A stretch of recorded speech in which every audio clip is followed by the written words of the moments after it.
Hi friends, ముందు video చూసేసి ఈ వీడియోకి రండి. అప్పుడైతే మీకు హలీం ఎక్కడ తీసుకున్నాను ఏమనేది అర్థమవుతుంది. ఇదైతే 500 ml అండి, 500 రూపీసు. టేస్ట్ వైజ్కి వస్తే చాలా బాగుందండి. అస్సలు మా ఆయన ఓపెన్ చేయమంటే ఇలా మొత్తం నువ్వు చూపించు ఇది ఎక్కడ తీసుకున్నాం అనేది చూపిస్తుంటే ఆ గీ ఎక్కడ పడిపోతుందని చాలా టెన్షన్ పడిపోయాను.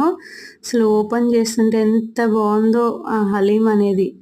నిజంగా మీకు ఎంతమందికి మటన్ హలీం అంటే ఇష్టమా, చికెన్ హలీం అనేది ఇష్టమా అనేది కూడా నాకు కింద కామెంట్ సెక్షన్లో కామెంట్ చేయండి. ఇదైతే మటన్ హలీం అండి.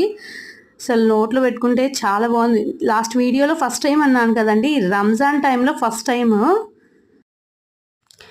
ప్రతి ఇయర్ అయితే నేనైతే తింటానండి. ఫ్రెండ్స్, మీకు కూడా ఎంతమందికి ఇష్టం అనేది చాలాసార్లు అడుగుతున్నా. కామెంట్ చేసేయండి, అలాగే సబ్స్క్రైబ్ చేసి లైక్ చేసి షేర్ చేయండి.